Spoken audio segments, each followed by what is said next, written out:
kino kye kifaananyi kyasooka otuweebwa tulyoke tugende ku referensi y'ebintu bye mbagambye kino kye kifaananyi kyasooka otuweebwa ne kisindikibwa ba state mafias bonna ne Mayiga mukira bulungi nnyo mulabe background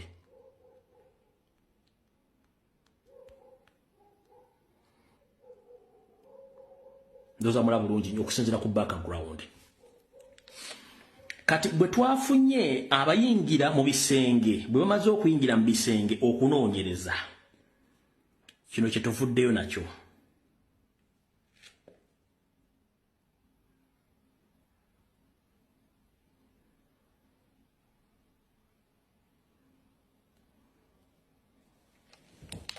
kye tuvuddeyo nakyo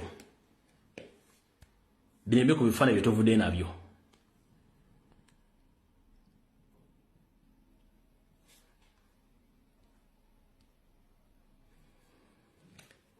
njagala mwetegereze background eri mu kifaananyi kinsuso balaga mutunuulire n'eno mugira bulungi nnyo kansose kiri ekifaananyi ekisoose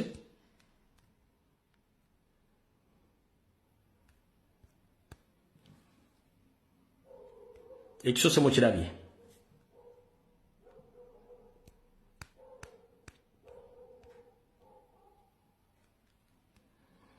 ekyo ekifaananyi ekyokubiri background mugira bulungi nnyo kiri kyembagaye mu kifaananyi ekyasooka njagala mbalaga ekyokubiri ekyokusatu kyakusatu mukira bulungi nnyo tugenze mulaba eddwaliro lino liri mu nsiko ndowooza mulengera liri mu nsiko kati fun enough eddwaliro liriko ne watchtower mugiraba eri sakodi wano eno watchtower nga bwe watchtower obeera ku makomera watchtower yiyo era eri sakodi okusinziira kuba eri sakodi yiyo ye watchtower tugenda balaga tugenda mpola nomulira eddwaliro giriri eyo mugenda kutya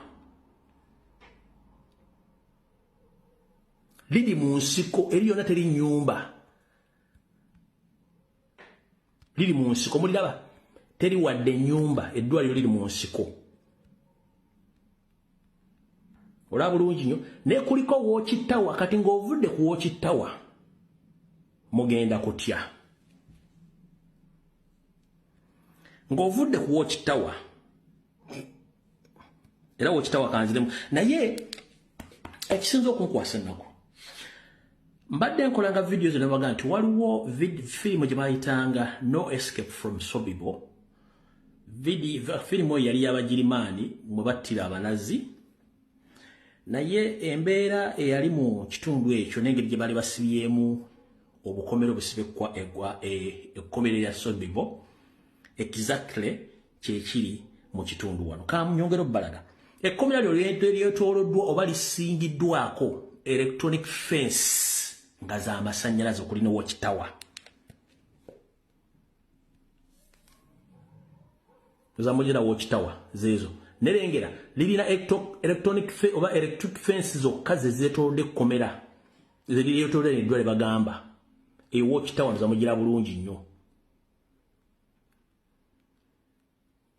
watchtower kati zino ze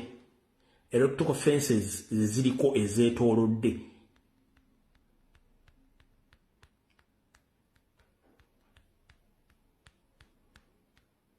tugenda mpola njagala balaga mulyoke mukakase eyo yembeera okusinziira ku address gye twafunye okusinziira mu bbaluwa eri ezo ze fence nga z'amasannyalaze muzira bulungi nnyo ne watchtower zaazo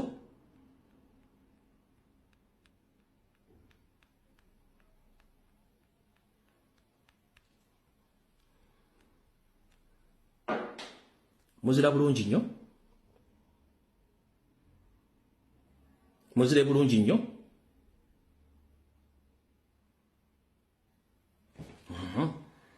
tugenda mpola mwenna abalaba No Escape from Sobibo eyo ye clinic nga bweri okusinziira ku information gye tujja mu bbaluwa yo clinic nga bweri munagare musajja ate teyatulaze information ogwe mugikiro gwashi bye tujja mu bbaluwa eri bye tukozesezza kati kino kyekifaananyi ekisembayo mutunuulire background n'ekifaananyi mayiga kyennyini emitimbagano gye baasooka okufuluma ekifaananyi mu confirming ekifaananyi kye baafulumya nti Kabaka ali Namibia ffe ne tubagamba nti yawambibwa era ali mu detention center. Basabo ne bannyabo musabire njo Ssaabasajja Kabaka Ronald Muwenda Mutebi owokubiri. Lwaki mumusabira? Wassanye Carol Charles Peter Mayiga mu nteekateeka ne Mukama oyo Seriti Bahabulwa bawa Ssaabasajja Kabaka obutwa n'enzija n'ennwana n'abasajja bano najja n'abagamba nti alaje aluma Ssaabasajja Kabaka ne tusirika alaje awona buli muntu yenna alina alaje ne tujjanga tukulukuta okutuusa lwe bamufulumizza nga ne ttiimu gye yalina okugenda ne si gye yagenda nayo bamuteekako ttiimu endala n'engikuba ne missoni yaabwe yaliko ttiimu n'ekomawo Ssaabasajja Kabaka ne bamuwambira mu kkubo ne bamusuula e Namibia.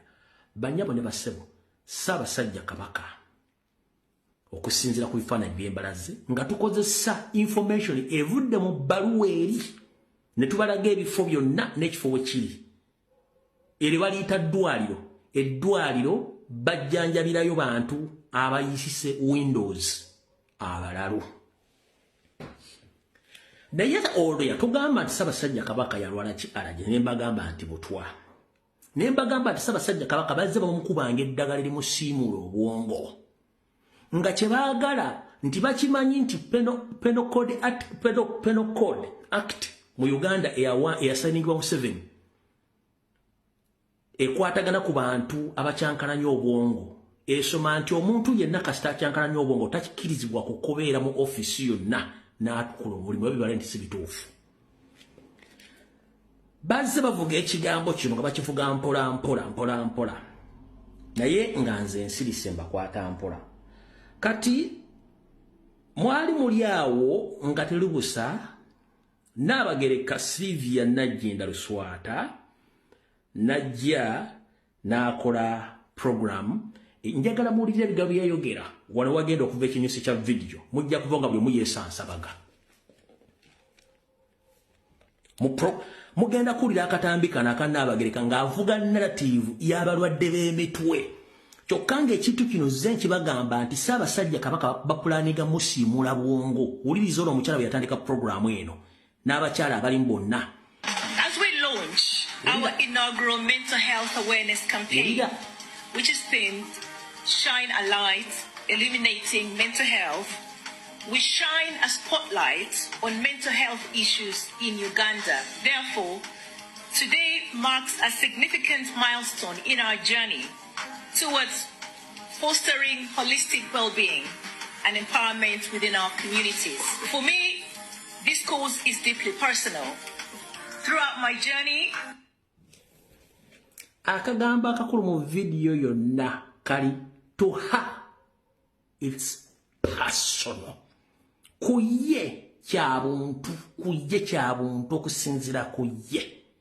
Keka njagala mu byonna biri mu video njagala tuli aho kakatundu to her, it's deeply personal. For me,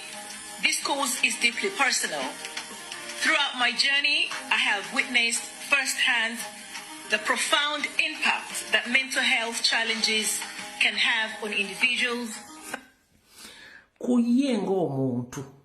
kyabuntu mu lugendo lwatambudde lugendo ki ku baana bo b'ozadde kuliko omulalu tekuli ani mulalu mu famire yo tekuli kibeera kiti eky'obuntu ku lulwo kyembadde njagala kyokka tusimbudde kandi wavire ku ntono akabinja akakulemberwa Yoseriti Bahabulwa Muhoozi Kanyarugaba Janet Kembabazi Wassanya Carol Charles Peter Mayiga Salonga Mulengejja omukyala Agnes Kagere, Sara Nabaloga oba Nabalamba, John Katende, David Mpanga, Wagwansibirwa, Kiwalabye Male, Nabalala, David Wasajja Apoli Omutoro, be bali mu nteekateeka ey'okusaanyaawo Ssaabasajja Kabaka n'Obuganda. Basooka muwa butwa ne mulwana ne tulwana n'aba ng'agenda okufuna obujjanjabi ng'ekyo tekisobola mujjako. Kye baakola ne bamwayizolatinga ne bamuteekako amagye ga SFC nga takkirizibwa kutambula nakukola buli kintu kyonna. Ate kino njala kibaga batuuliriza, buli muntu yenna gw'olira ng'ayogera gaddibe ngali ng'embwa etunda omuzigo ku nsonga za Ssaabasajja Kabaka n'obulamu, sooka mubuuze y'ani. Ne waba alina erinnya Egganda mubuuze gwani, tambula ng'Omuganda. Ngenza okukola okunoonyereza ng'ebitundu ku 10 buli muntu yenna agamba nti tuve ku kunubanja Ssaabasajja Kabaka n'okwogera ku nsonga za Ssaabasajja Kabaka ke kabano gurupu akaafuna amanya g'Abaganda naye ng'ebyafaayo byako bonna Banyarwanda. Genda buli muntu yenna akutawanya ku social media ng'agatemwogera ku nsonga za Ssaabasajja Kabaka, bonna amanya balina ga Kiganda naye nga kabano.